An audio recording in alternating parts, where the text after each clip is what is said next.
Love Letter to Monster Movies, written and read by Elizabeth Enix. For as long as I've loved movies, I've loved monster movies. As a kid, I had a recurring nightmare that I was being chased by a T-Rex, but it didn't keep me from regularly watching what was then my favorite installment of the Jurassic Park franchise, The Lost World: Jurassic Park. At my 13th birthday party, the thing I wanted most was to watch Jaws for the first time. And I did. So far, the highlight of my summer 2025 has been watching 28 Years Later and Jurassic World: Rebirth in theaters.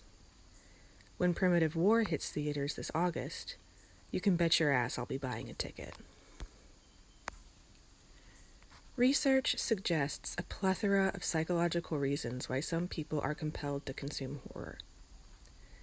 Watching horror movies may help some anxious people develop the ability to better cope with stressful, anxiety-inducing situations. Horror films can be a relatively healthy channel for exploring the evil in other humans, as well as the evil within ourselves.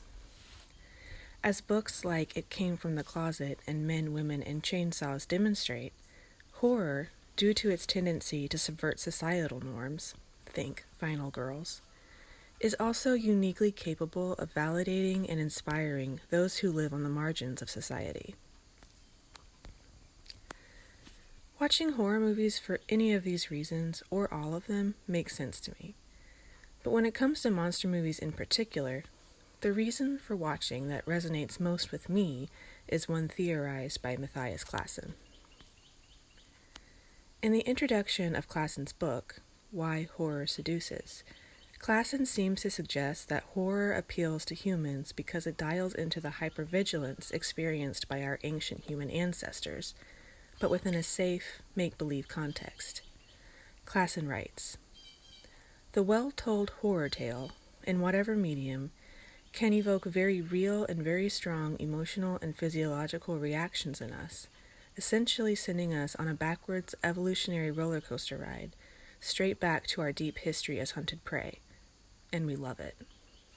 In the article, Why Do We Enjoy Horror Movies?, Very Well Mind frames Klassen's thoughts on why horror indeed seduces as vicarious experiences and threat mastery. By engaging our most primal fear, the fear of becoming the prey of a more powerful animal, I believe that monster flicks connect us with our ancestral humanity in a way that no other horror subgenre can. While we may not be under the constant threat of becoming a leopard's next meal like our bygone relatives were, evolution has left us with a finely tuned threat detection system that, whether we're aware of it or not, is perpetually on the lookout for predators. Watching monster movies gives this system of ours a chance to stretch its legs without running any real risk to our safety. Perhaps equally important, in a modern world full of existential threats that early humans likely couldn't have fathomed, threats that feel insurmountable to the average human of today, climate change, fascism, failing economies, monster movies allow our persistent threat detector to work as it evolved to. They give us a chance to narrow our focus of fear and anxiety to a single survivable thing. For me, that's oddly comforting.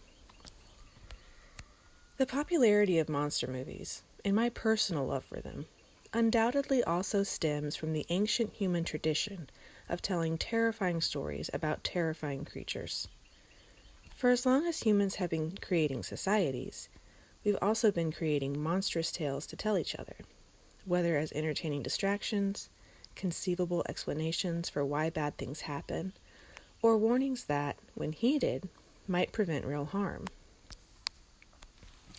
The zombie myth, for example, originated in Haiti, where it was created by enslaved West Africans as an allegory for the horrors of oppression, colonialism, and imperialism, horrors that birthed and nurtured the transatlantic slave trade. In Scottish folklore, the Nuckelavee, a fleshy, grotesque sea monster with the torso of a man and the body of a horse, was blamed for all manner of crop loss and disease. The malignant water horse wasn't only used to explain misfortune, however. The Nuckelavee also acted as a warning against the very real dangers of the sea, from which the Scottish people had witnessed violent storms and even more violent invaders. One could argue that the movie Megan, a cautionary tale of the potential dangers of artificial intelligence, is a modern, albeit campy, iteration of the human need to warn through story as well. E.O. Wilson reportedly said, "We are not afraid of predators. We are transfixed by them, prone to weave stories and fables and chatter endlessly about them, because fascination creates preparedness, and preparedness survival. In a deeply tribal way, we love our monsters." I agree wholeheartedly with Wilson, but I think another, simpler way of saying what he said might be, we love our monsters in order to love ourselves.